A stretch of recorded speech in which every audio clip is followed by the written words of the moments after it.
Bonsoir, non. Merci, mais non, non. Non, parce qu'en fait, je vais arrêter le métier. Si, non, vous savez pas de quoi vous parlez. Vous avez des métiers normaux, vous êtes banquier ou je sais pas. Non, moi j'arrête le métier parce que c'est trop difficile maintenant. Parce que maintenant, les gens qui montent sur scène, ils ont tous un truc à défendre. Une identité, une cause, quelque chose. Et moi, j'ai rien. Moi, j'ai rien. J'ai pas de spécificité. Moi, je suis pas homo, je suis pas trans, je suis pas végane, je suis pas polyamoureuse, je suis pas obèse, je suis pas noire, je suis même pas juive, je suis rien. Je suis rien. Moi, je suis une femme blanche, hétérosexuelle, de 41 ans, consommatrice d'anxiolytiques. C'est pas une identité, c'est un cercueil, d'accord? Donc non, c'est vraiment, c'est très compliqué. Et encore, je dis, je suis une femme, même pas tout le temps. On n'est pas une femme tout le temps, d'ailleurs, quand on est une femme, c'est vrai. Moi, le matin, quand je prends mon café, je suis pas une femme, par exemple. Je suis pas une femme jusqu'à 11h45, à peu près, je suis pas une femme. On ne se connaît pas, mais moi, le matin, voilà, je suis beaucoup plus proche d'un Annie Girardot, quelque chose comme ça. Mais je suis pas une femme le matin. On n'est pas une femme tout le temps quand on est une femme, même pas. Alors, par contre, on sait quand on devient une femme. Ça, moi, je sais très bien quand je suis devenue une femme. Je suis devenue une femme, moi, le jour où j'ai couché avec un homme marié. C'est là que je suis devenue une femme. C'est là, précisément. Non, parce qu'on a tendance à dire qu'on devient une femme quand on a ses règles. Moi, pas du tout. Moi, quand j'ai eu mes règles, ça m'a pas du tout. Enfin, si, j'ai pris conscience que j'étais complètement dépressive quand j'ai eu mes règles. Parce qu'on m'avait dit, tu vas voir, on est triste un peu avant les règles et pendant les règles. Moi, ça ne change rien du tout. Donc, je pense qu'il y a un problème. Voire même, je suis plus gaie pendant les règles, moi. Donc, je trouve que c'est vraiment un problème de chimie interne. Mais par contre, le jour où tu te fais doigter par une main avec une alliance dessus, là, il se passe quelque chose, là. Là, le roman peut commencer vraiment. Hein. Là, c'est bonjour Anna Karénine, bonjour Emma Bovary. J'ai enfin la certitude que ma vie va mal finir. Je suis une femme. C'est là, c'est ce moment précis. C'est la vision de la main du mec avec l'alliance dessus, entre tes cuisses, qui te fait devenir une femme brutalement. C'est ça, c'est cette image. D'ailleurs, il faut préciser, c'est pas le doigt qui est bagué qui doit atteindre, bien sûr, évidemment. Hein, d'ailleurs, je pense que c'est pour ça qu'on met l'alliance au 4e doigt. Bien sûr. Bien sûr, parce que c'est le seul doigt qui n'a aucune chance de se retrouver dans une chatte, ce doigt-là. Enfin, parce que tu ne fais rien avec ce doigt-là tout seul. C'est le doigt au chômage tout seul. Tu n'emploies pas ce doigt-là. Même pour une petite action, même swiper sur un écran tactile, tu ne prends pas ce doigt-là. À part si t'es ébéniste et qu'il te reste que celui-là, alors là, oui, forcément. Là, tu n'as pas le choix. Mais je pense que c'est pour ça.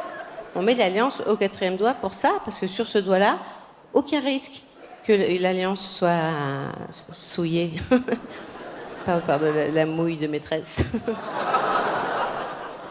Donc voilà, donc oui, je suis une femme. Donc c'est vrai que des fois je me dis, mais t'es une femme, c'est une identité, ça, femme, t'as qu'à parler de ça, du fait d'être une femme, tout ça. Mais en même temps, je sais pas, est-ce que les discours féministes, au bout d'un moment, ça casse pas un peu les couilles? C'est vrai, non, parce que je suis féministe, je suis profondément féministe. Je suis tellement féministe que pendant très longtemps, moi j'ai eu un portrait de Simone de Beauvoir sur ma table de chevet, quand même à côté de mon lit. J'ai fini par enlever au bout d'un moment, parce que je me suis dit que ça faisait peur aux mecs. Apparemment, c'était pas ça. Bon, mais je suis féministe, bien sûr.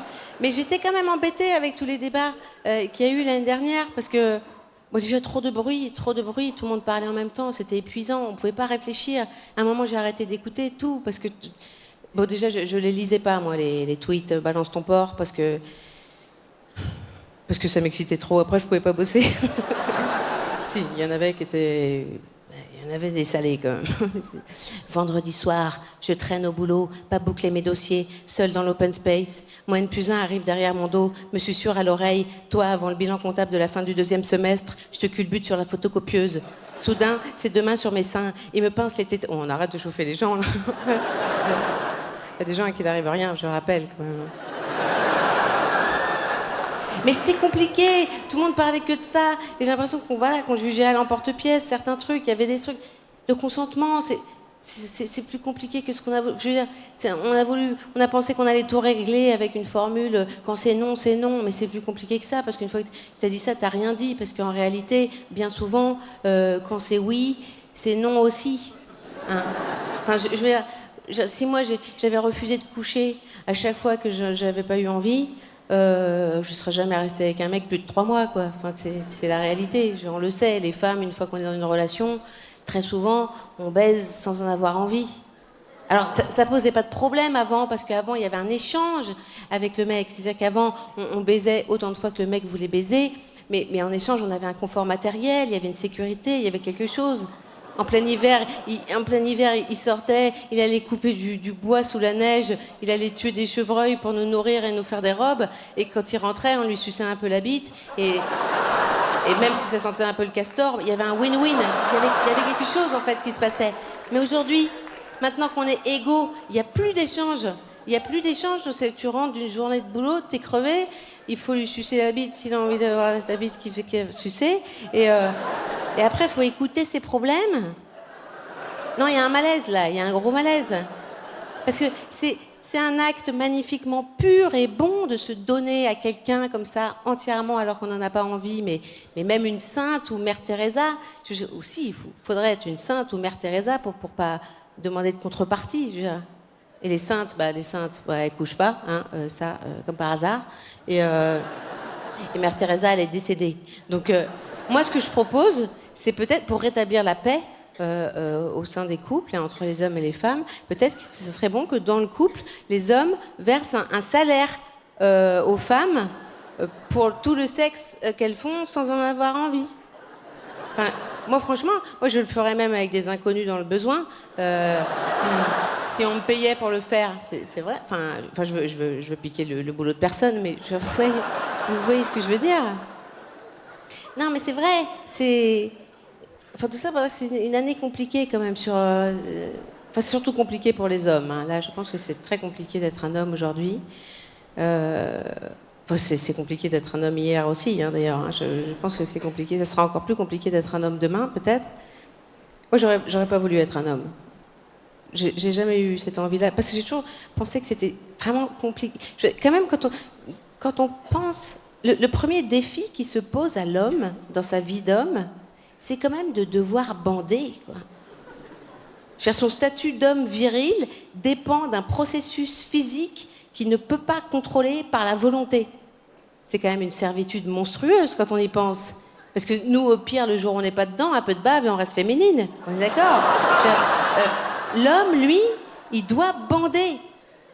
Et l'origine de la virilité, elle est là, d'ailleurs. Tu dois gouverner ta propre teub. Mais quel défi monstrueux! Tu m'étonnes qu'une fois qu'ils y sont arrivés, ils pensent qu'il faut qu'ils gouvernent le reste du monde. Les mecs, ça doit rendre mégalo une fois que tu as réussi à faire ça. Mais c'est l'enfer de devoir bander. La parano que ça doit créer. Mais moi, je n'ose même pas imaginer. Moi, je me suiciderais. Je ne supporterais pas, je pense. La parano. Alors, bon, parano injustifiée en plus, en réalité. Et je tiens à rassurer les hommes qui ne le seraient pas ce soir.